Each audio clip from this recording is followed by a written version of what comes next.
Sometimes even good people can make a mistake.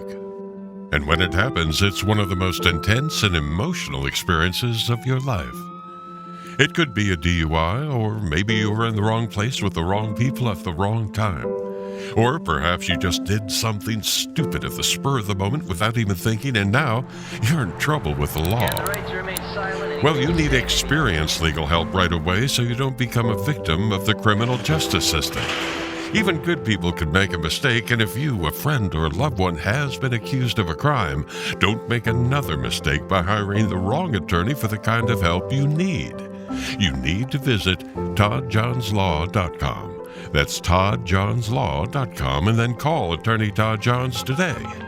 Attorney Todd Johns has decades of experience helping good people like you who have made mistakes or bad decisions and will stand by you every step of the way. toddjohnslaw.com.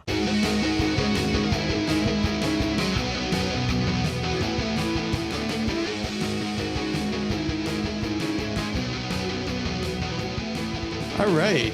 Hey, Sean. Billy, how's it going, buddy? Good. How about you? Good, fantastic. Really looking forward to today's episode.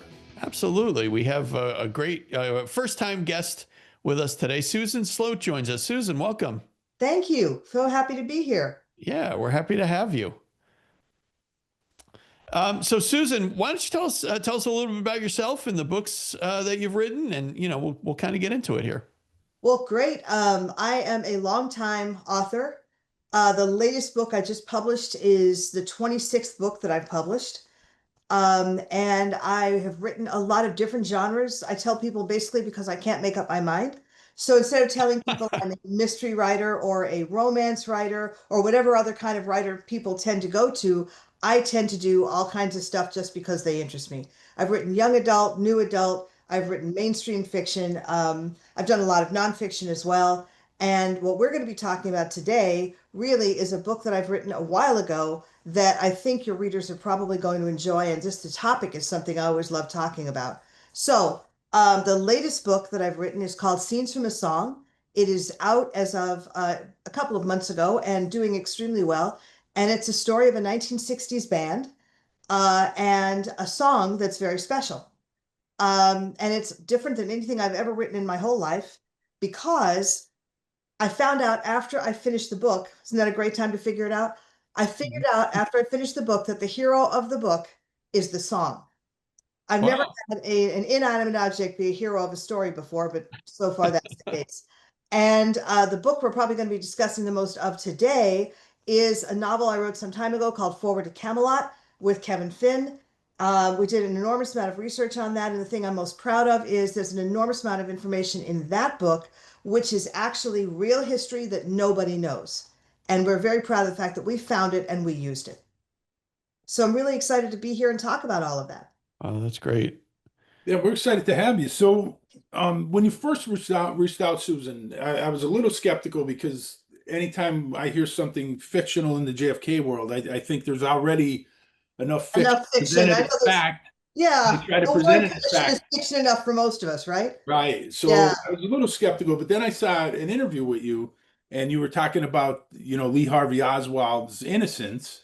And then I said, okay, let me read the book. So the book is available on our bookshop. We put on there, Forward to Camelot. And I read the book and it's really fantastic. I mean, you had me right away. I really enjoyed it. I think it'd make a great movie or a TV series. We think so too. I mean, it's really fantastic. But let me ask you this. Why did you write the book? And why did you decide to go the fictional route instead of like a nonfiction based on, the released documents, the declassified documents and stuff? Well, for one thing, at the time that I wrote the book, there were far fewer declassified documents at that time than there are today. And that was what, 2003 that it came out? 2003 was when it came out. Yeah. Okay. We've had a couple other editions, but the latest edition is what I call the final edition, because I hope it's the last one. Now, maybe I'll get very lucky, and after I die, a lot of people will want to keep republishing it, like the Sherlock Holmes stories or something. I'm hoping for that, but that is what we're looking at right now. That is the final edition, and that's the one that I just did a new cover for and everything. Going back to your question, why did I do it?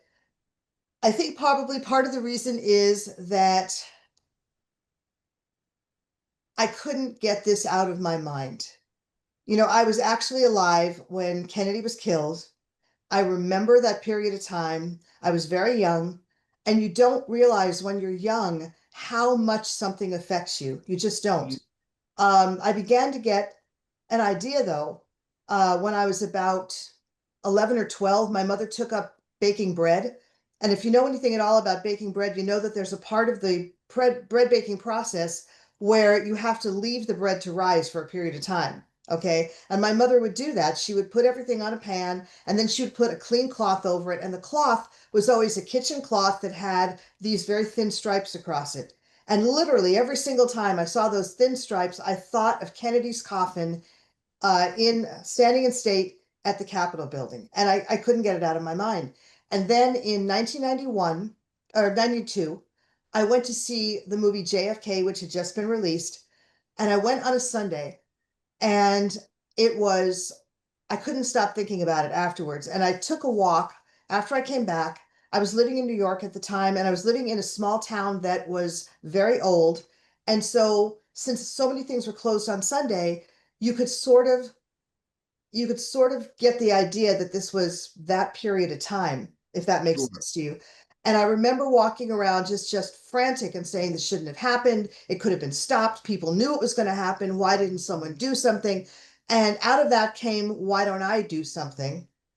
And obviously, there was very little at that point that I could do. But since I tend to think in fictional terms anyway, I started writing this thing, which had me as the protagonist. And basically, I was writing it in the first person. And it eventually evolved into this story of Katie Kyler, the soap opera actress, who is asked to go back in time and retrieve a priceless artifact and has no idea that the person sending her back in time has an ulterior motive and thinks she has what it takes to save Kennedy in Dallas. Yeah, I mean it's really tremendous, tremendous book. I really enjoyed it.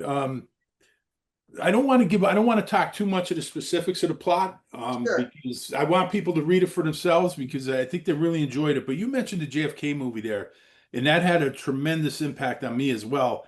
I mean, I've always I obviously I wasn't born when Kennedy was killed, but in high school I really and my dad was a huge Kennedy guy and my mom, so I followed this thing since I was in high school and really started getting into it in college because I had some professors that were interested. And then the last 3 years, I really focused a lot, reading a lot of declassified documents that come out Oh and my. doing a lot of research on it. So the interesting thing is you mentioned the JFK movie. So some of the same characters in that, like Guy Bannister, David Farry, you mentioned in your book, play Yes. Shah as part of the conspiracy. And I'm just wondering, obviously, that comes from the Jim Garrison investigation.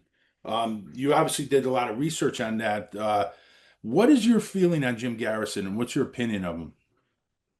Um, I think Jim Garrison in many ways was a great man. I'm sorry that we lost him. Um, he, but you know something, he has, in my opinion, he has some of the same or had some of the same qualities that people have that some of us don't like today, which is people who are very, very good at getting attention, who are very, very articulate and very, very good at saying things that are controversial, things like that. Obviously, he didn't have to go far to be controversial with the JFK assassination. It was clearly controversial. I believe he was a patriot. I believe what he was doing was trying to get to the bottom of things, and I think he was stymied every which way. He was. Couldn't have been easy for him, Oh, but he was one of those people that didn't give up. And if you look at, when you look at everybody's life, all of us are saints and heroes and monsters. And so you kind of have to look at in the overall of this man, who was he? Overall, he was a very good man and he was doing what I thought was a very, very good job. And he's still to this day the only person who's ever brought a prosecution in the assassination of President Kennedy. So that we should give him points for that, don't you think? I agree. I totally agree. I think, we know now that the CIA was destroying his case. We know Richard Helms at the CIA had the Garrison Group. They were infiltrating his office. They were Bugging his phones, all that plugging his stuff. phones, Mm. taking files from him. We know that their assets in the media, launched a campaign against Garrison that was unprecedented. I mean, they destroyed him in the media. And it's interesting, they did the same thing to Oliver Stone when that movie JFK. They did it actually months before that movie came out. It started. I know. And you know something, I felt really bad for Oliver Stone. He was not one of my favorite filmmakers, but I got to tell you, to me, JFK is by far the best thing he's ever done. I also was very impressed when I saw the Nixon movie. I thought it was very well done.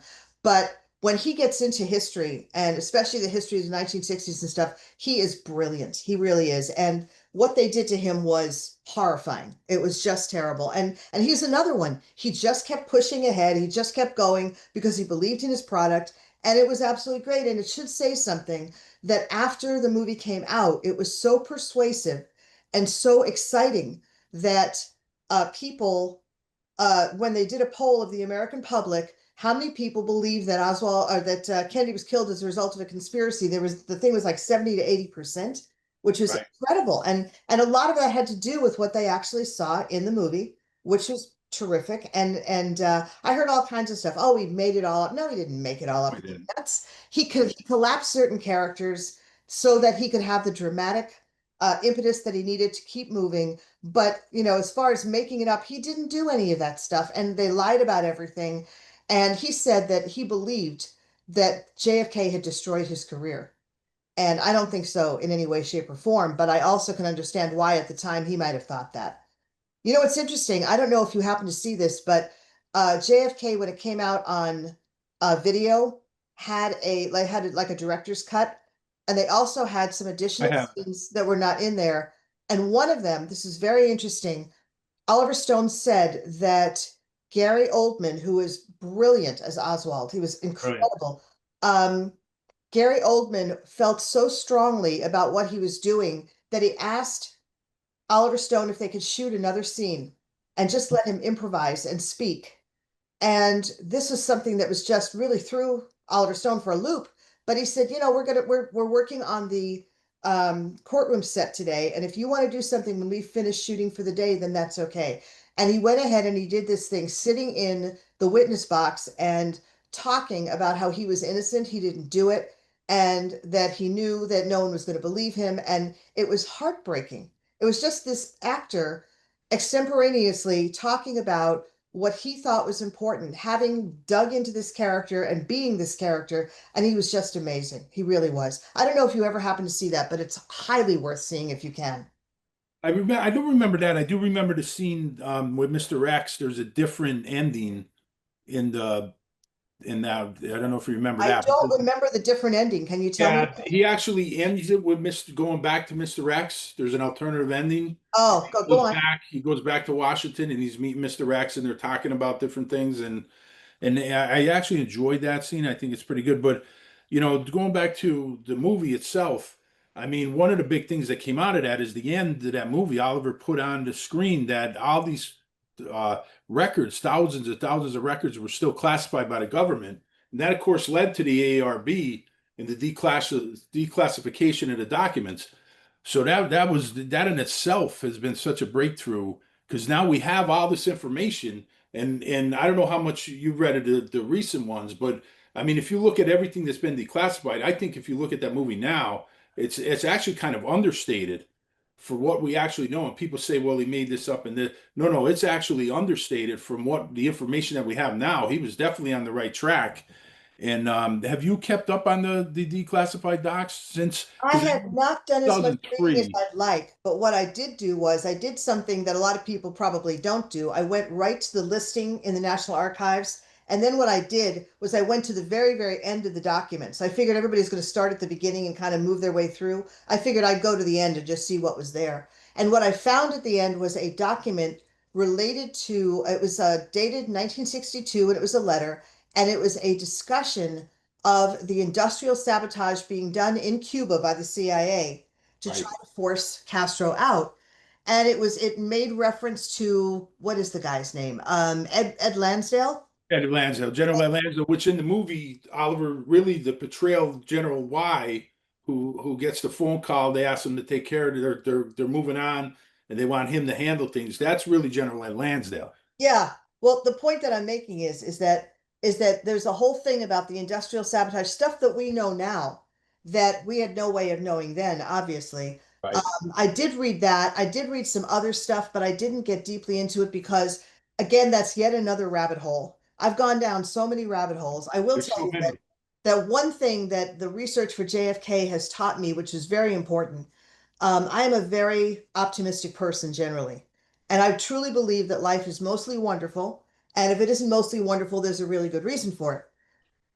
When I started going down the rabbit hole of JFK to do the research for the book, I started to discover a level of evil that is almost impossible to explain. And Mhm. it is so horrible. And it is so against everything that I, as an American, believe in and ever did believe in. Same here. Right. And what I said, and I said this on another podcast when Kevin, my co-author, was with me. I asked him the question, when you go down that rabbit hole, do you ever come back the same person? And he said, absolutely not. And that's absolutely true from my point of view. You don't come back the same person. You come back, I don't want to say older and wiser, but you come back having seen and heard things you never wanted to see and hear. And it changes you. And It it's difficult to changes get your away from perspective that. on things. Oh But- yeah, it's very hard. And Yeah. I, Susan, I say this all the time since we've been doing this podcast. Yeah. Sean and I have talked about so many different intel operations and things that and now it's like I question everything. Anytime something happens, the first question I ask is, could this be an intel operation? Because it has the earmarks. Like, we've seen these things happen over the years, and they seem to repeat. Obviously the JFK assassination, the RFK assassination, Martin Luther King, even John Lennon. All of these different the backstory of the assassin is always the same, and there's rarely is there The lone nut. yeah, exactly. It's always a lone nut. Right. And it's never really, a trial. We never really see the evidence. It wraps up very quickly. And that's why when this recent assassination happened with Charlie Kirk, I said the same thing. And that was the first thing I said to Sean, could this have been an intel op? And he said, absolutely. Of course it could have been. And you just don't know, because they wrap it up so quickly. The mainstream media there's so much pressure on these people, on these investigators, to get this thing wrapped up so that they have a name to talk about, because they have this 24-hour news cycle, and they have to get that name out, and they have to get the picture and his Facebook pictures and his backstory and all that stuff. So these things tend to happen very quickly, whereas in a normal homicide investigation, they could take months and years sometimes to figure out who really did it. And that's just not the case. And that, really leads me to believe that there are things that happen all the time that, that they're intel operations, and they go hand in hand with the media to tell a narrative that, that covers something up that they don't want us to know about. I cannot tell you how much I agree with that, Bill. I agree with that so totally. In fact, I've got a question I want to ask you. Sure. Given that you believe it might be an intel operation and Charlie Kirk, are you absolutely sure that Charlie Kirk is dead? You can't be sure of anything, Susan. I mean, I don't know how you survive that. Well, no, here's the thing. Well, there's a couple of things that kind of bother me, that bother me a lot. Number one, he was supposed to have been shot with a 30-06 bullet, right? Right. And if he had, number one, it would almost certainly have taken his neck off, not to mention his head. There was no blood behind him. There should have been blood, much worse than Kennedy. There should have been blood on the screen behind him. There should have been blood everywhere. There was a little packet of blood on one side, and that was pretty much it. When the men who were carrying him were rushing him to the SUV to get him to the hospital, there's no blood dripping on the ground. There's no blood coming anywhere. Why is there no blood? There should have been blood everywhere, and there wasn't. Now, I'd like to also throw one thing in here. Part of my misspent youth was spent in Hollywood, and it was an incredible education. It was very interesting. And one of the things I got a chance to do, I was invited once to a party of makeup professionals. Okay. These people are artists not to be believed. They can make you believe anything about anything. And Right. that is obviously that's their job and they're incredibly good at it. And if you had somebody who was a professional, if you had somebody like, and you're probably too young for this, but the FX films from the 80s, the films that with Brian Brown, who played a special effects professional in the movies who was hired to stage a political assassination, you start looking at those and you start realizing they were telling us things we should have paid more attention. Movies come out like Vantage Point, where you see several different sides of a political assassination and peel back the layers on every one of those sides. And then you find out the story is a completely different story, which is fascinating. The Truman Show. The Truman Show telling us we live in a matrix. We do live in a matrix. It's just most of us don't recognize it and Right. don't realize what's really going on. So I hate to say it, but the minute that we had the incident with Charlie Kirk, I'm like, okay, is he dead? Because what I'm hearing is he was genuinely worried and told confidants before he, whatever he did, that that he believed that Israel was going to try to take him out.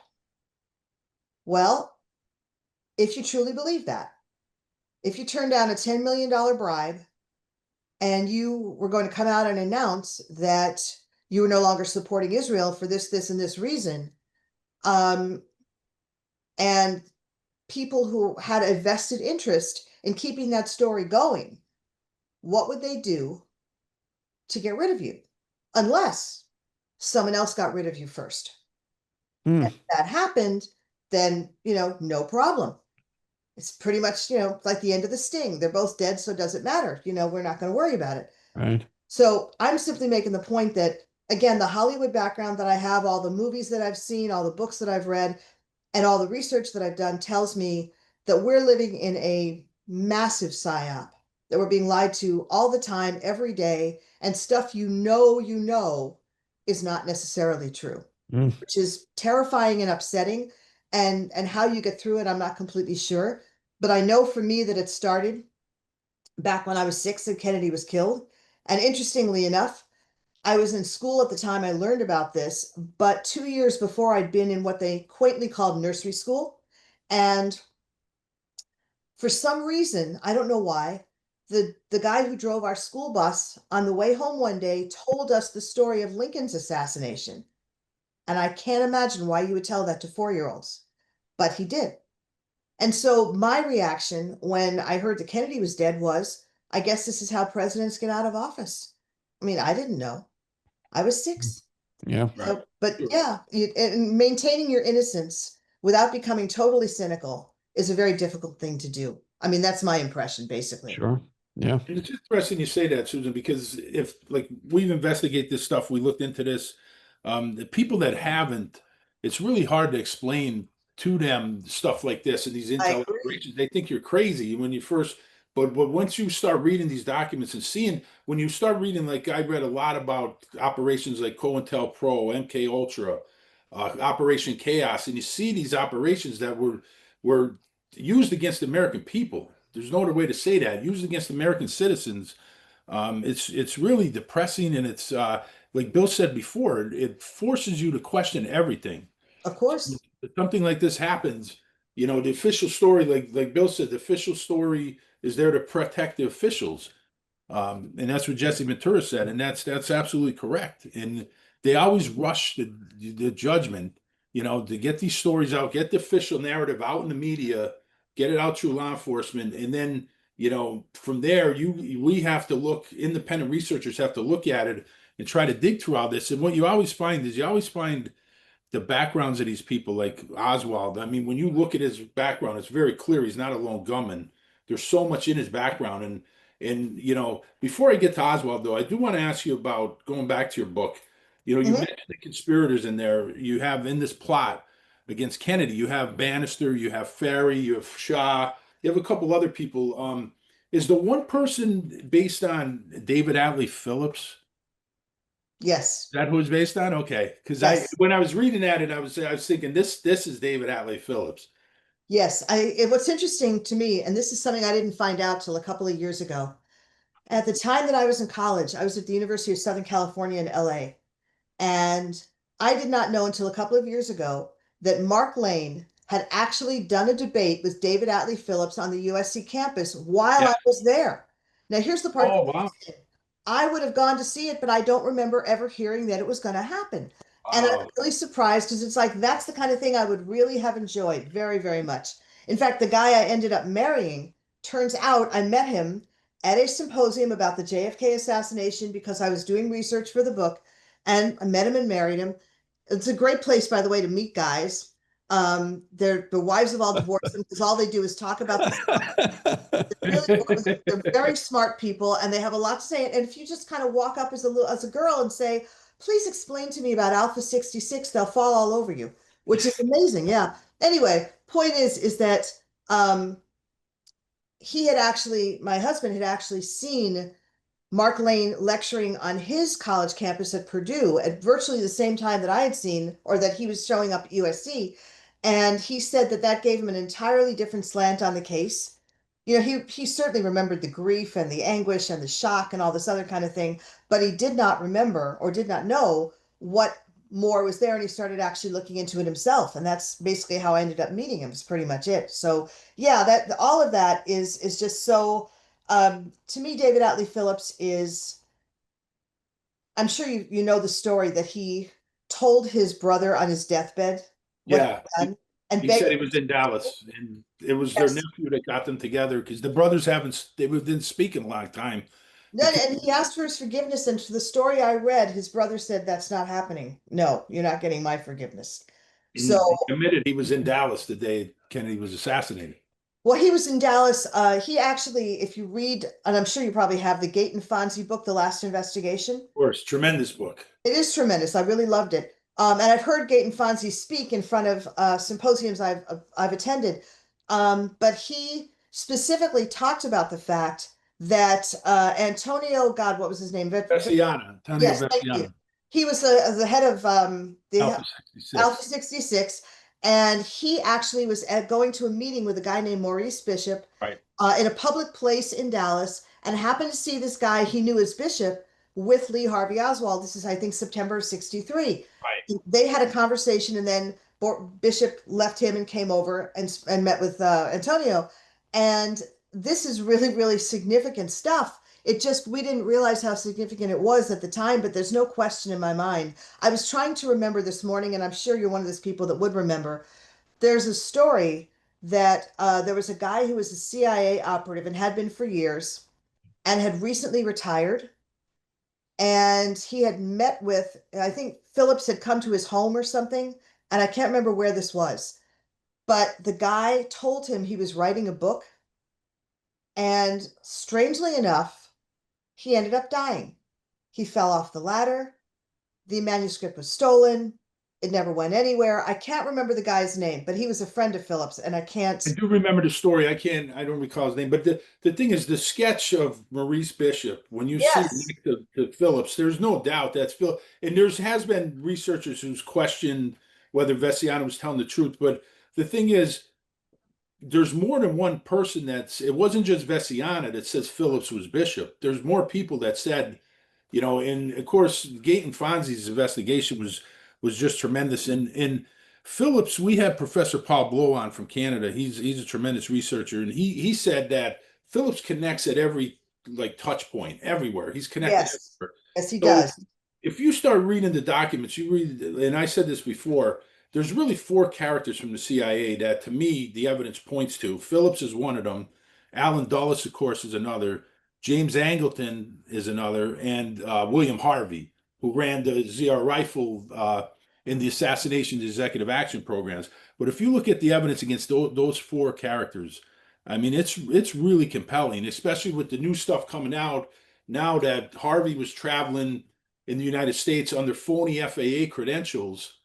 And there's a witness putting him on a plane to Dallas 2 weeks before the assassination. And then we know that Angleton was controlling Oswald's files, controlling the 201 file, manipulating the file in the background. The whole thing with Mexico City, Oswald was impersonated, trying to time the Kostakov, the KGB assassination chief. So there's so much going on. And of course, Alan Dulles, would end up on the Warren Commission, and he would be at the farm the day that Kennedy's assassinated. I mean, he should have no access to the farm.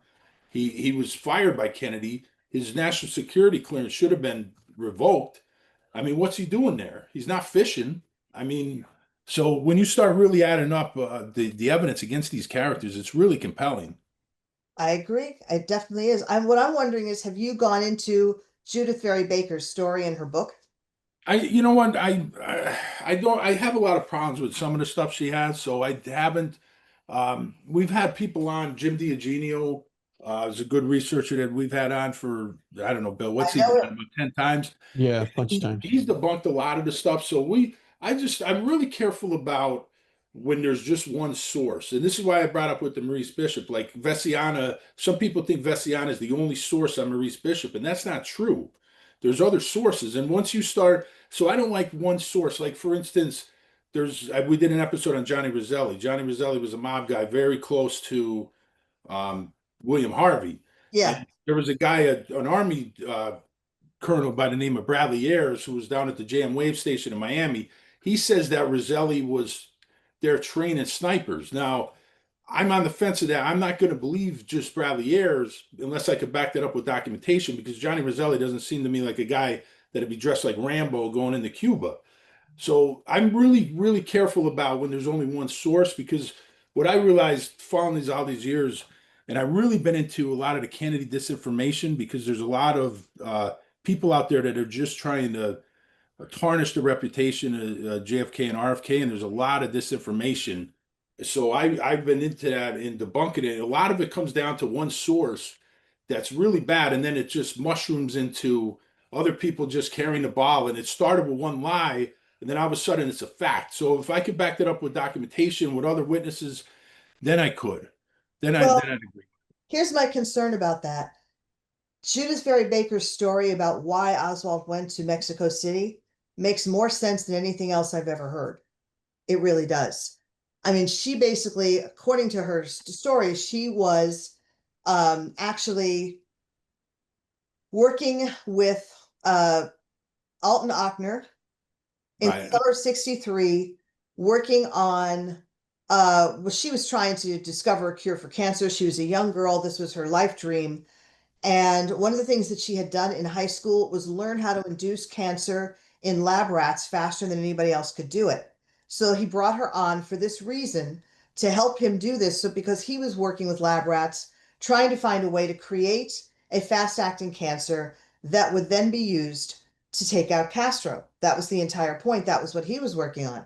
And so she actually did all the things that she did. And then eventually you have the God, what was the place in Louisiana that had the prison that they went to? Um, Oh, I know what you mean. yeah, the thing Yeah. in September of 63, before he left, before Oswald left New Orleans, he and Clay Shaw and David Ferry all went to this place in Louisiana. I can't remember the name of it. And the whole point is that they were noticed there by people who were trying to register to vote.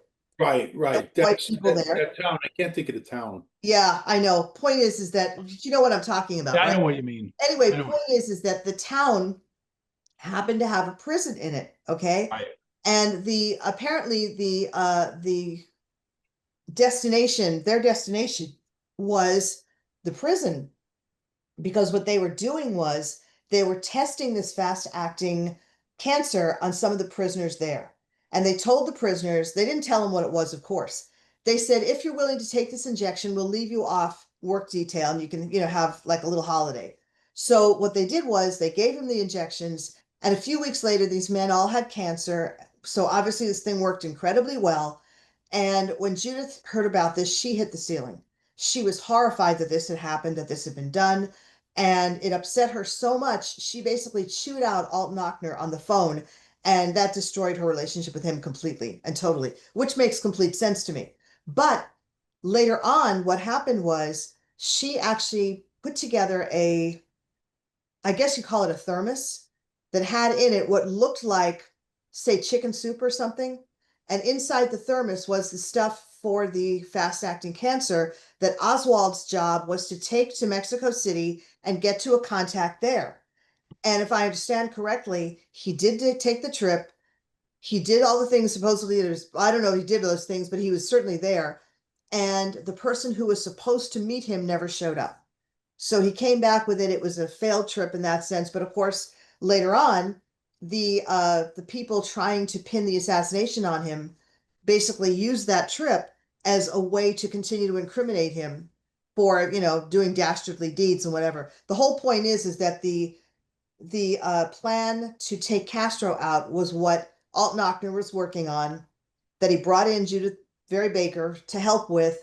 And that was what she was doing in New Orleans in the summer of '63, planning to go on to a college program and then medical school and all this stuff and be a researcher.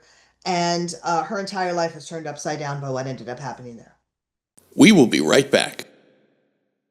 Hey, Sean, I want to make sure that everybody knows about our Patreon. I know we mention it every once in a while on the show, but really important that people check out our Patreon. If you go to Patreon and search for That's Enough Out of You, or just click on the link in the description, you'll find we do an extra episode every week called The Speakeasy, and it's really usually just Sean and I kind of talking about the day's events, current events, and things like that. But a lot of exciting things. I mean, I know, Sean, you're constantly putting articles up there on our Patreon. Yeah, and you know, sometimes, Bill, we do bring on special guests. We had Dave Whelan on, we had Scranton Dave, and every now and then we bring Patreon members on. You know, we've had different members, Scott Alfieri, Michael Pilch, Dan Hankey was on. So, you know, there's an opportunity there if you want to come on the show with us. You know, so there's a lot of things we're doing. Like you mentioned, Bill, the articles. I put articles up on a free site, but I also put articles on Patreon that's not available on the free site. You know, we have a lot of times I put up future intel about guests that we have coming up and stuff that we have coming up on the podcast. And, you know, we created a great community there, Bill. There's a lot of chat goes on there. There's a community chat and a lot of the comments back and forth. Just the Patreon members always have great insight. So it's a community, Bill, and it's an opportunity for people to join for a really good price, Bill. Yeah, I mean, you can't beat it. You can certainly become a free member if you want to. There's also tiered levels to you know, with subscription amounts, and just for $1 that gets you everything. I mean, $1 gets you everything, you know, including our weekly show. There's other tiers. I think, Sean, what is there? A $3 tier? $3, there's a $5, there's a $10. I mean, and there's a $50 if people could afford to give $50. Yeah, I mean, totally up to you. You know, once you join, you can make that decision, and certainly, you know, there's no commitment. I mean, you could join for a month or 2 months or whatever you want, and then you know, you can switch your subscription around. Totally up to you. I mean, that's, you know, people love Patreon for that reason. It really is. It makes it easy. It's kind of, you know, however you want to do it, however you want to join. And we certainly appreciate anybody who joins our Patreon and supports the show, because we definitely, you know, Sean, we're not getting rich off of this podcast, that's for sure. But we definitely, you know, appreciate any support that we get from our listeners. And, you know, we also have our merchandise store. If people want to check out, we have the shirt that I have on now. We have mugs up there. We have cups, hats, anything you can do to help the podcast grow. We also have a bookshop up there, Bill, where all the authors that we have on our podcast, we have their books up. And it supports local bookstores, Bill. The money goes to local bookstores, a little bit to us, and then to the publisher and to the author. So it's a real good opportunity instead of buying Amazon and you know, making supporting billionaires. Right, sure. There's an opportunity. And as far as Patreon, one last thing, Bill, if you want to join as a free member, we do put some stuff up there for the free members, and then if you like it and you want to upgrade, you can do that. Absolutely. So definitely check out our Patreon. Like I said, there's a link in the description to our Patreon, or you can just go to Patreon and search for That's Enough Out of You and look for our logo, and just fill in the information and you can join. All right, that's it, Sean. We appreciate all of our Patreon members, and we hope that you guys will consider checking it out if you haven't joined. Thank you. Buddy. Hey, Sean, before we move on, I just want to mention our sponsor, one of our sponsors, DK's Corner. located in Jessup, Pennsylvania, right on Cherry Street, 201 Cherry Street in Jessup, Pennsylvania. Sean, I had a cheesesteak, and I know the ads always mention the cheesesteaks, and we've had a few listeners comment on that. I actually just had one yesterday, and I thought you were on a diet. I am. But I had to, well, the thing is, at work now, we've been ordering from DK's, and I keep smelling, everybody's ordering these cheesesteaks, and I keep smelling them. So yesterday I broke down, and I had to have one. It's all right. It's just, I'll tell you what, Sean, just delish. I love DK's Corner cheesesteaks. Dave makes everything himself there. Everything is so fresh. All the food he makes is just incredibly delicious. It's such a really a great menu too. I mean, it is, Bill. He gets really creative with a lot of the specials he has. Yeah. He has really good stuff, and his pizza's fantastic, but he always has incredible specials, Bill. And there's always different things there that, you always have to make sure you check, go on, look on Facebook, DK's Corner on Facebook, because he's always got different specials, different things. He's constantly changing the menu. Constantly. And that's what, keeps it fresh, keeps everything good. Just want to make sure that everybody knows the hours have changed. So I know the ad that we've been running gives different hours, but his hours are now Wednesday through Friday, 9 a.m. to 9 p.m. And then he's open on Saturday from 8 a.m. to 3 p.m. So he has breakfast. He has these breakfast bowls in the morning. They're delicious. Everything, like I said, everything he makes is great. He's got kind of a unique cooler in there with different sodas and stuff like that, different drinks. So make sure you call or stop by in Jessup. Again, it's 201 Cherry Street in Jessup, Pennsylvania. If you're local here in Northeast Pennsylvania, make sure that you stop by and check out DK's Corner. Again, just delicious food, Sean. I know you order from there a lot too. I order constantly from there, Bill, and so many times that I sent people there. My brother went there, loved it. I had other people. Nathan loves it there. It's just a great place. Sometimes I take it out. Sometimes I even sit there. It's really comfortable. But we get so many people, Bill, listeners and stuff, that said, "Oh, I went to DK's and it was great." I can't tell you how many people. We just had a question episode where people were talking about it. It's just unbelievable place. So definitely check that out. All right, definitely check out DK's Corner. Go to Facebook, look up DK's Corner. Again, he's located at 201 Cherry Street in Jessup, Pennsylvania. Open Wednesday through Friday, 9 a.m. to 9 p.m. and Saturday, 8 a.m. to 3 p.m. DK's Corner. The problem I have with that, though, is I've done a lot of research on this, and I don't believe Oswald. The evidence shows that Oswald was in Mexico City when they said, because I believe even if he was there, I think he was still impersonated at the consulate. I agree, he was. I just didn't realize. I don't think he wasn't there. I think he was, and he was there to go to a specific place and meet a specific person. That's the entire thing. The rest of the stuff that we've seen, the photos of the guy who couldn't possibly have been Oswald and all that. Totally agree that was an impersonation or intended to be. I don't even think it was intended to be an impersonation. It was actually, they were lying about it. It was pretty much it. And they had to have a body and a face to lie about. And that's what they lied about. It's pretty much. I think it was important. I think part of that was to tie him to coast to coast, though, at the consulate, because I think the initial plan was to blame the communists. Yes. They were going to blame the Russians, blame the Cubans, tie Oswald to the Cubans, tie him to the KGB. And then Johnson goes with the lone gunman theory, because Johnson was scared of nuclear war. And this is where the whole thing got messed up. And then a lot of that evidence that tie in Oswald, that the CIA planned to tie, that set him up. He was seen with Cubans. There was a lot of Oswald impersonators that were seen, people that looked like Oswald, and they were seen with pro-Castro Cubans. And of course, down in New Orleans, he's there with the FPCC handing out, right by Bannister's office, he's handing out flyers and stuff, and that whole performance. Don't you find that flyer thing kind of funny? Because it says join the Fair Play for Cuba committee. They don't tell you a date or a time or an address or a date or a time where any of this stuff is going to happen. There's an address, but there's no date, there's no time. So how are you supposed to join the Fair Play for Cuba committee? That's one of the last places you would want to recruit, would be New Orleans. Of Probably course. outside of Miami. They're all anti-Castro there. There's, but I think that was a performance. I think, at that point he's being set up. I think, that was part of the plan, the New Orleans. And this is where Garrison was on to the New Orleans part of the plan.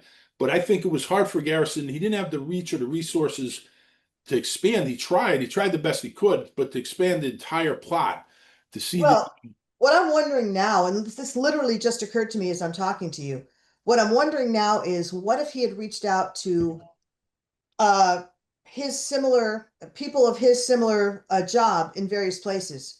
If he'd Right. gone to like Miami, to the DA in Miami, to the DA How in receptive would Dallas. they have been to that though? You know what I mean? Like they would have been, that would have been great, but I don't know, you know, they would have put pressure on them the same way they were applying pressure to Garrison. Well, granted, but what I'm saying is that he may have been able to get the same way you develop a class action True. suit with a bunch of people, you may have been able to get a certain amount of strength from having more people. Trying to be on his own like that was incredibly hard. And I agree that the New Orleans side of things he was brilliant at, because he knew so much basically about New Orleans and about what went on there, that it was very easy for him to be able to develop what he needed to there. And so the investigation that he had, if he'd been able to turn it over to somebody who had federal authority, it would have been amazing. But regrettably, that just didn't happen, you know. And oh my God, I could say things about Lyndon Johnson, but the entire program would probably get cut off. He is not a nice man. He is Well, not. we know how Johnson is. We know Johnson, but you know, on Garrison, I have the Garrison notes I got from one of our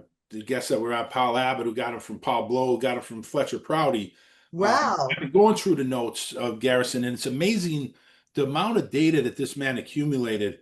And not only that, but even after the case with Shah, he continued to investigate the Kennedy assassination. He never stopped, and he went outside that. He was looking into secret societies. He was looking into other assassinations. He even looked at later on to John Lennon. I mean, there was a lot of stuff, like he was really into, you know, and just I really have a lot of respect for him. But he was up against a monster, and he was fighting Oh, a of course he battle that was. there was no chance he was going to win that. But he Well, fought the fight to the end. I gotta tell you, I think that you're saying that he was investigating secret societies. What essentially happened, it sounds like, is Garrison understood that the Kennedy assassination was only part of a much larger pattern. And Right. start to understand that. I mean, for example, I don't know whether you guys have done any investigation whatsoever about the Tavistock Institute in England. I haven't, no, but I haven't done much. Well, I'm the interesting familiar. thing, the Tavistock Institute is one of the most horrifying places it's possible to imagine. But one of the things that's really interesting is they are tied into the history of the Beatles. And there seems to be some very clear evidence that the Beatles were never an organic group. These guys who got together, played music, and joined a band. It just was nothing like that. And the Rolling Stones the same way. The Rolling Stones, if I understand it correctly, were developed as a sort of like the mirror image of the Beatles. The Beatles were the good guys, the Rolling Stones were the bad guys, kind of thing. Sympathy for the devil and all that kind of thing. Um, and obviously the people who were at the top in the band were perfectly okay with the fame and the money. It's like, we'll do what you want us to do, kind of thing. So all of that stuff there's so much to be learned about what goes on there, and don't laugh, but I've even gotten into the Paul is dead thing. It's amazing. It's amazing. Well, And it's not it's surprising. interesting you did say that though, because we had John Potash on, and John's done a lot of work on CIA and their infiltration really in the music business. Oh Right. yeah. A lot of stuff. Remember that, Bill? Tremendous. Yeah, and Sean, I think David Whelan mentioned Tavistock too. Also, We did, but we didn't get into great detail on that. No. We should probably bring that up with him. We should bring Yeah. that up with him next time. yeah, But the big picture, though, Susan, when you talk about the big picture, it's always, like we Professor Paul Blow on, and he talks about the Kennedy assassination being a regime change operation, which is similar to operations that were running in the Congo against Patrice Lumumba, Dominican Republic, Arbenz in Guatemala, even going back to Mossadegh in Iran. So Kennedy was one of, you look at it in those sense, you look at, who's doing these regime change operations across the world, and they start with Alan Dulles and the people that we name as suspects: David Phillips, William Harvey. I mean, these are the guys that were involved in regime change operations. And then when you understand that and you put together with the evidence that we have from the declassified docs, it's really pretty compelling. But you're right, the Kennedy assassination is just one part of a massive picture of all this stuff that's going on, and it's quite horrible, a lot of stuff. You need to look back further, in fact, than that. Oh, yeah. I mean, regime change, no question. The point is the CIA was really only formed, I believe, in 48 or 49. 47, yeah. 47, right? Okay, but the It point, goes back to the OSS and even right, that, right, it was an outgrowth of Bill Donovan and all the stuff Bill that he Donovan, did. right. But the point is that even Truman understood, and Truman was the one who allowed them to form. Truman understood that he had created a monster with the CIA, that it was really out of control, and it was out of control very quickly because it was doing stuff that it was totally, totally against anything that that we think is lawful or legal or anything. And it was Sure. horrible. But you can go back further. You can go back to the Gilded Age.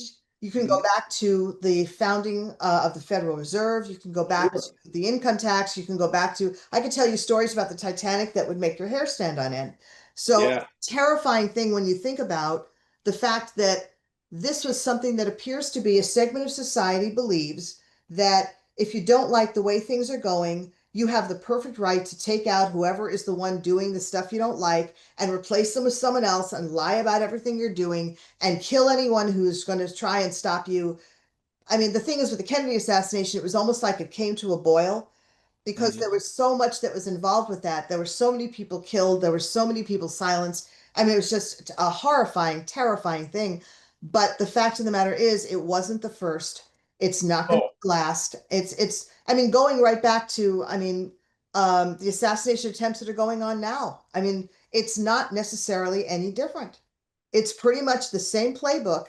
And the thing is that what we had going for us back then, I mean, for what we had going for us as researchers at the time of 1963 that we do not have now, what we had then was the benefit of the fact that it wasn't a 24-hour news cycle, that the news came out more slowly. There were yeah. documents that were involved. A lot of stuff was actually on paper. Now a lot of it is electronic. It disappears very quickly. It's easy to be erased, that kind of thing. It's a lot harder for something like that to happen because 24-hour news cycle, everybody's looking at it, everybody's got a camera, everybody's got a phone. So the point is like the Charlie Kirk thing, you could have probably, like in 1970, let's say, taken him out if he had had that kind of power and you wanted to get rid of him, and the story would have been much the same as the lone nut that we got with Kennedy. It's just that these days it's just people are, from literally from the afternoon that it happened, people were saying to me, this stinks to high heaven. This is just I really bad. I said that as soon as it happened. Yeah, Yeah, he did. And the other thing, Susan, is the people who don't people who they're there's a certain segment of people who are just never going to believe anything other than what they're told by the agreed, media.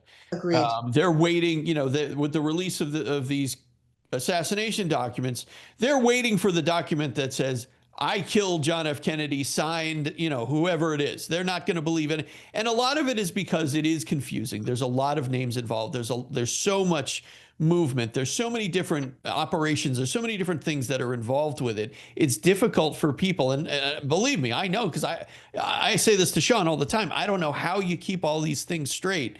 I would never be able to. Sean has like an encyclopedia mind. I don't have that.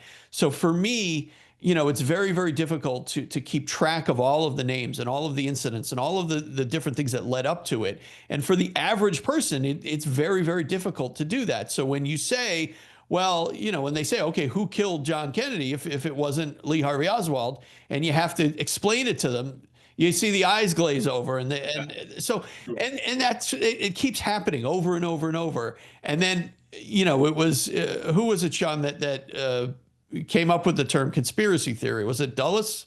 Well, it's not that he came up with it. It's But he that started using it he started using that in his assets in the media to kind of, make conspiracy theorists a negative term and kind of weaponize it. and that's exactly what, people just say, oh, you're a conspiracy theorist. That's, and you're a nut, basically dismissing any facts or information that you want to give them. And that's just the way it's always going to be, Susan. I don't see that changing. No, I don't. I agree with you. It's very interesting as someone who's very close to me who, for years and years, believed that the JFK assassination was the result of a conspiracy, and only recently has said, actually, I've done a lot of thinking about it, and honestly, Oswald did it.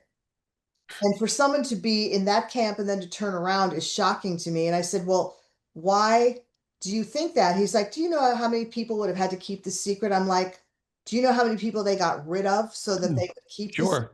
But again, Susan, that And goes it's back to not the secret. I mean, if you do the research, there's a lot of information out there that's not. again, it goes back to like the people that just, if they're not reading this stuff, they don't understand these operations. And it's like Kennedy's not the only one. I talked about the regime change operations. They're very similar. There's a blueprint for what went on. So No question. it's not a million people that have to keep the secret. There's certain Oh, people that, and the thing is, certain people have only one aspect of the plot. Like they don't know, you know what I mean? Like there's like William Harvey would be the mechanical side. Angleton is and he's the handling the file side, and he's, you know, there's different roles that people play. Phillips, and everybody has a role. So there's difference. There's a lot of things, like one person's not going to know everything about the entire plot, and that's the way these regime change operations, like Bill mentioned, the people looking for a paper that says I did it. Well, if you read the executive action, like I studied this a lot from William Harvey, he actually says nothing on paper.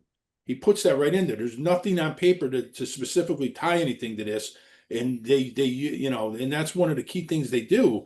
But let's talk about what you mentioned about the person you know thinking Oswald did it. Let's talk about that, because I don't see how, with the evidence that we have now, that anybody could really say that they really believe Oswald did it.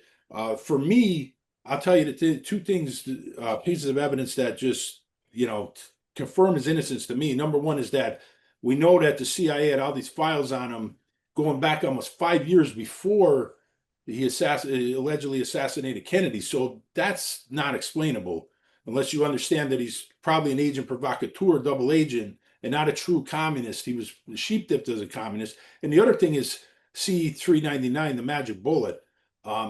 Once you understand that that thing is fairy tale, and I've actually heard people say, well, I believe in the magic bullet, but I still think Oswald did it. Well, then you can't, because the reason they come up with the magic bullet theory is to pin it on Oswald. Like without the magic bullet theory, there's two shooters. So they had to come up with this magic bullet to show all the shots coming from Oswald's direction. So once you understand that, so my question is, what is for you the evidence that shows that Oswald was definitely innocent? this is going to be a hard one for me to explain. But when I was doing research, please understand that the research I was doing was really in order to put this into a fictional setting. So everything I was doing was I was thinking like a writer. Okay. And when you think like a writer, what you're thinking about a lot of times is character. And one of the things that was interesting to me is the more I learned about Oswald, apart from, you know, all the stuff you were hearing and all the terrible, awful things that they said, everything I heard about him was that this was a good person. This was someone who loved his country and wanted to serve his country and had joined the Marine Corps specifically with the idea of serving his country, which was a very big deal to him. Right. And everything I saw in the way he lived his life, there are certain things, obviously, you know, you can't get away from in certain ways, some of the scars of your upbringing. He certainly had his, you know, his moments of not being a wonderful person, but everything I saw indicated that this was a good man. And it's impossible for me to imagine that someone who is alive and sane would say, oh yeah, we're going to kill the president. Great. I'll be glad to help. I can't imagine this. Not in 1963. It wasn't an option, not for anybody. You know, the other thing also is that I tell people, you know, the story. I tell them that there's really two things that make it very clear to me that what happened on November 22nd, 1963 did not happen the way the story they're telling you supposedly goes. And that is the fingerprints of Malcolm Wallace on the 6th floor of the school book depository, you know, identified in the FBI lab, very clearly identified and with no ambiguity whatsoever. What was he doing on the 6th floor of the school book depository on November 22nd, 1963? I have no idea. But for damn sure, he didn't work at the school book depository. Nobody knew him, and there was no indication of anything there. The second thing that I remind people of, and this is important, is that 2 weeks before the assassination, Kennedy was scheduled to be in a motorcade in Chicago, Yeah. and that was canceled at the last minute. And again, this is in Judith Vary Baker's book. That's told to her by Oswald um, that when he did not show up for the motorcade was not canceled, he did not show up for it. So the motorcade did go on and nothing happened because he wasn't there. But the person who warned the FBI that there's going to be an attempt on his life by a shooter with a high-powered rifle in a building on the motorcade route was Oswald. And the idea that somebody would then try to save his life 2 weeks in advance and 2 weeks later have reason to kill him, that's beyond anything I can possibly imagine. You tell me if I'm wrong or if you think that I'm wrong, but that is just, it's Well, impossible. the Chicago plot is hard for people to explain to the lone gunman, because once you understand there was plots prior, there was another plot in Tampa, and there was other plots that may have been developed in LA, may have been a plot as well. So there was definitely other plots. And the thing is, the important thing to understand is they all have the same blueprint. Yes. And it looks like the Chicago plot, they even had the patsy that was going to be in that plot was a guy by the name of Thomas Arthur Valet. And Yes. if you look at his A Marine. very similar to Oswald. Yes. And With a plate in his head from an injury. right. So I'm sure they were going to use to explain that he was a lunatic, right? Sure. So the Chicago plot is very important. There's a lot of, it's very hard to explain away. Once you start understanding this, in the Tampa plot as well, too, there's just too much here to think this was a lone gunman. I mean, it's just at this point, it's just ridiculous. What I tell everybody at this point is when they say Oswald didn't act alone, my answer is Oswald didn't act at all. Right. Only reason he was where he was because he believed he was part of a counterplot that was going to save Kennedy's life. That's it. He was not there to kill him. He was there to try to save him if he could. And he also knew that his life was in danger. And he also knew, at least according to Judith's book, that he knew he was being set up as the person who was going to be blamed for the assassination. And he knew this way in advance. And that's something most people don't realize. And that's probably why he got involved with a group which, knowingly or not knowingly, was trying to save Kennedy's life, was trying to do something. That plot did not work.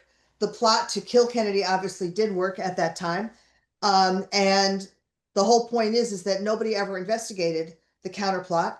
Nobody ever looked for that. But if I understand correctly, one of the people who was definitely involved with that counterplot was J.D. Tippit. One of the other things in Oswald's innocence, though, is, there's right now we have so many witnesses, medical witnesses, both at Parkland and Bethesda, that they kind of hid from the people that show that the back of Kennedy's head was blown out, indicating a shot from the front. So there was multiple shots. There was definitely shots from the back as well, but there was multiple shots, and there was shots from the front. And once you understand that, then the lone gunman theory is just out the door as far as I totally agree. And I didn't really, I certainly at the age of 6, when it first happened, wasn't sitting there reading newspapers trying to understand, because I know that they did put some of that stuff out for the public. But the truth of the matter is when I started looking at it, and that was as an adult, and that was some years after it happened, 20 years or so, that was when all of this stuff became very clear to me. In fact, to me, when somebody says to me, what is your compelling reason that there was more than 3 shots? I ask them if they know who Bobby Hargis is. And I talk to them about Bobby Hargis, because to me, that is the thing that basically says there was absolutely at least one shot fired from the grassy knoll, and we know what was actually happening there. And he said that he was hit. The motorcycle was hit so hard with on the side of the helmet with blood and brains and brain material that he thought for a moment he himself had been shot. Right. It could only have come from one direction that way. Right. Yep. No, Susan, one of the things I always say to people now when they ask me about why I believe Oswald not only didn't wasn't the lone gunman, but that he didn't do anything. There's a great book called Chokeholds, and I'm not sure if you're aware of that book. We've had the authors of that book on several times, and what they do is they list out is it 9 or 10, Sean? I forget. Yeah. It's 10, what they call chokeholds, meaning each one of these things on its own completely disproves that, that Oswald was the lone gunman. And each Um, chokehold is a chapter with tons and tons of evidence to prove that, And here's the issue that I have, and Bill, you haven't really gotten to this part yet, but I hope that you at some point you actually agree on this, and that is that there are people you can talk to until you're blue in the face. You can sure, with every piece of evidence that you have. sure. They are so non-predisposed to ever believe it that until they get red-pilled in a viciously difficult way, they are not going to believe you. And The- the- that's the hardest part, is understanding that you're not wrong, right. they're not right. The thing that gives me hope, Susan, is, and very much like you, my father growing up, I would always ask him about the assassination, and he would always have told me that it was this guy, one lone nut. It was this one guy, and anything else you hear is just garbage. It's Of course, conspiracy. that's what he was told, right? Exactly. Then I was going to Penn State in the early 90s, local campus. And a man by the name of Jim Mars came to our Oh campus yes, I to love present Jim Mars. a presentation on his book, Crossfire, and showed us the Zapruder film and gave us this whole presentation. From that moment on, my mind was changed. And then I bought the book, read the book, gave it to my dad, and then we went to see the movie JFK. And his mind was completely changed from that point on. And he had grown up with thinking that Oswald was it. Oswald was the lone nut. This was it, the lone assassin. And that in itself changed his mind. So I never give up hope with people, trying to think, well, maybe at some point, there'll be enough evidence to convince them. But who knows if that's ever going to be the case. But I don't, something, Bill, if you'll forgive me for putting it this way, sure. I don't think it's about evidence. I think what it's really about is an emotional change in someone's life. Sure. Because until they can get to that point where they can say, you know what, I'm living in a matrix, up is down, black is white, and I've got to start thinking a different way. Until you can reach that point, you can't go anywhere is pretty much it. And of course, the interesting thing is once you're awake, you're awake. You can't unsee stuff. And then you start to understand, you start to ask questions. When something like Charlie Kirk happens, the first thing you want to know is who's involved that I should know about. Right. Here, And Sean, what did I just say to you yesterday? I watched a documentary on Jonestown, and I texted Sean. I said, "Could this have been an intel operation?" He said, "Absolutely. There's already research into that." So everything. So anyway, Sean, go ahead. I know you got one more Oh, thing. and I just, the one thing in your book, Susan, and like I said, I don't want to give out too much of the plot, but when you talk about, had Kennedy lived, a lot of the changes that would have happened, and it's really like me and Bill talk about this all the time. We know Vietnam would have changed because NSAM 263, Kennedy was pulling out the advisors. There was no combat troops there at the time. But Kennedy, when we talk about all these regime changes, Kennedy was against all these regime changes because he was against colonialism. He was against imperialism. So he was actually siding with a lot of the nationalist leaders that were against a lot of these operations like that Allen Dulles and the CIA was planning. So a lot of that would have changed. That would have changed the world. No doubt about it. Civil rights would have been a big one that would have changed. Like there's so much that Kennedy would have changed. And we had Monica Wiesack on. She's done a great job of focusing more on Kennedy's presidency and Kennedy the man, and not just the assassination. And talk about all the stuff that he was doing domestically. I mean, so much would have been different had he lived, and then maybe Bobby behind him. It just would have changed everything. And of course, we know what happened with Lyndon Johnson. He basically reverses almost every single one of Kennedy's policies. the one thing he didn't do, and this must have been such a kick in the teeth to the CIA, the weekend after Kennedy was killed, that Saturday and Sunday, Johnson is president, right? And this is everything he ever wanted. And they're having a conversation about, well, we're invading Cuba. And Johnson says, I'm not going to do that. What do you do at that point? Do you kill Johnson? What do you do? Because that was their plan. They wanted to take out Castro. That was the number one thing they were most worried about. And to find out that they had gone through all of this to get rid of Kennedy, and then find out that Johnson wasn't going to go against what Kennedy had decided and what he had given in his assurance to Fidel Castro, to Khrushchev himself, that should tell you something, shouldn't I it? think they also knew that Johnson was going to do a lot of things that Kennedy wouldn't, like Vietnam, though, because that weekend is also when he really reverses 260, That's true. That is true. 273. I'm not saying he wasn't their puppet. He was. But No, the fact of the matter is the thing they most wanted was to get rid of Castro in Cuba. And the right. fact of the matter is that, that's not the way it worked out. I think though that was important. The Cuba thing was important to a lot of the guys at the mid-level, a lot of the anti-Castro, maybe even guys like Phillips. But I think a lot of people at the top were more concerned with other things like Vietnam and more concerned with a lot of the stuff that Kennedy was doing. So I think people like Alan Dulles, maybe James Angleton, they were more concerned with other things besides Cuba. But the thing is, this is why I don't think Johnson was involved in the plot. And the people say he was, because he really, by going with the lone gunman theory, he really changed, like you just said, the plotters. They put so much effort into tying Oswald to Cuba, tying him to Russia, and then all of that has to disappear. So once Johnson goes with the lone nut theory, and then because if they went with that evidence that was the phony evidence tying him to Cuba, then they would have invaded Cuba. And but that didn't happen. That didn't happen because once Johnson goes with the lone gunman theory, all that evidence has to disappear. Anything tying Oswald to Cuba and Russia has to disappear. I don't think that Johnson necessarily thought he was going against what the CIA was doing. I think that his thing was he was so thrilled to be getting rid of Kennedy, whom he hated, Well, absolutely. I think he was also afraid of nuclear war too, though.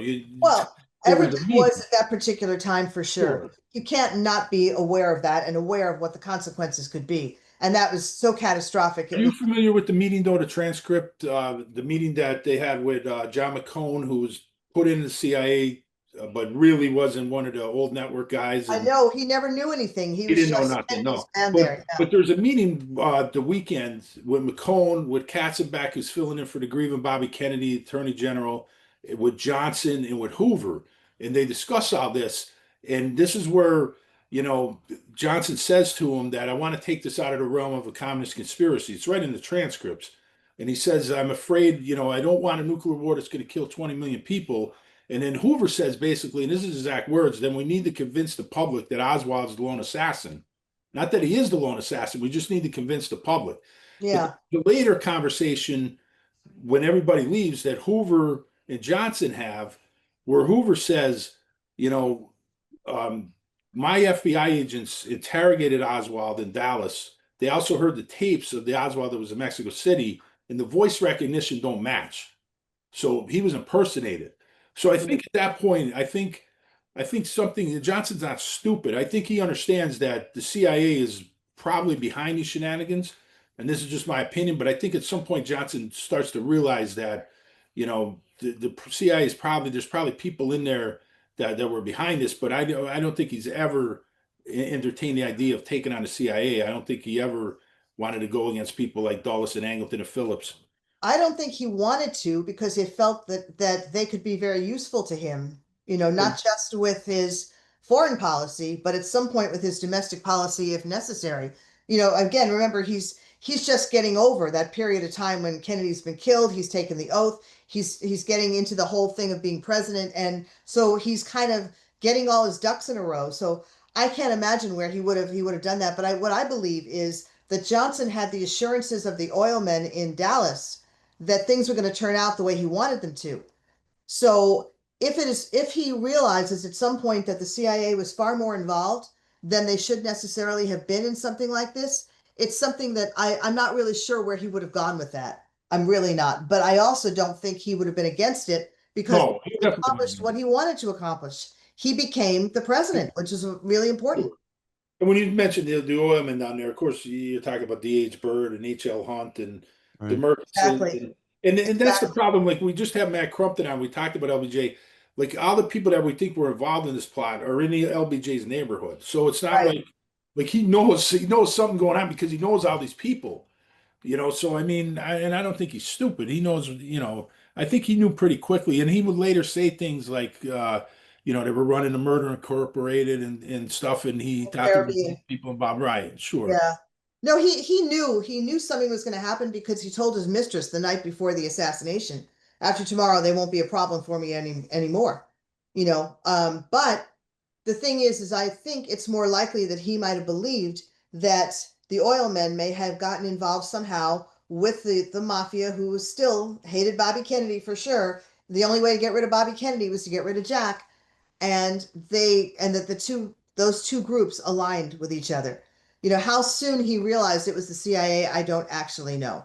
And to be honest with you, I don't care, because to be honest with you also, he made sure that the public accepted the Warren Commission. He appointed the Warren Commission, and he knew it was going to be a whitewash, and he expected it to be a whitewash, and it was a whitewash. So I am not giving him anything. I'm not taking him off the hook for any reason. Oh, no, he definitely doesn't deserve it. Because there's no doubt about the fact that Johnson covered it up. That's not even debatable. Exactly. I just talked to you about the transcripts. I mean, he's right there. When Hoover says we have to convince the public that Oswald's the lone assassin. Right. I mean, the cover up. There's no doubt about Johnson's involvement in the cover up. That's not. Well, then there's one other thing to say here, and this is very important.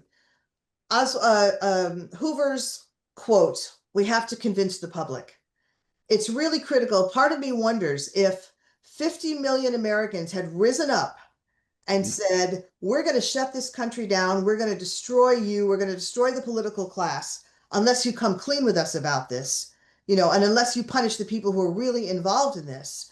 I'm wondering how much that would have influenced what these people actually did. The truth is they felt that they had us over a barrel, that they could convince us to do anything because they had the media, they had all the paths by which we could actually be informed. But part of me is just, I wonder about that. How much could we have done? We are so much more powerful than we realize because there's so many more of us than there are of them. Yeah. Well, they still have us, Susan. It's unfortunate. I'd rather have us fighting than united. Exactly. No question about that either. Yeah. That's then, it's interesting too. It's been such a hideous period of time. The last, say, 10 years or so has been so hard to navigate and so hard to maintain any kind of optimism. And I'm looking for a period of time when it's going to end. And I think we're on the road to that happening at some point. I just don't know how soon, how long. There's just so much going on. So much damage has been done. Oh, yeah. It's going to take decades to recover. Susan, thank you very much. We really appreciate you coming on. Susan Sloate, we're talking about your book, Forward to Camelot, and then also your new book, Scenes from a Song. We really appreciate you coming on with us and spending some time. I've had a great time. I really appreciate it. Love talking about this. Love your knowledge, Sean. I'm so impressed. You're right. It's encyclopedic, Bill. It's absolutely. It's absolutely. I can't remember what I had for lunch yesterday, but I do remember these names. Well, some stuff has to be sacrificed, Sean, right? That's true, but very impressed. Thank you so much for all of us. Really enjoyed the conversation. Thank you, Susan. Appreciate it. That's Enough Out of You podcast is executive produced and written by Bill Rader and Sean Kane and edited by Bill Rader. The That's Enough Out of You podcast and logo are exclusive property of Bags of Chicken, LLC. Any rebroadcast, retransmission, or accounts of this podcast without the express written consent of Bags of Chicken, LLC is prohibited. So don't even try it.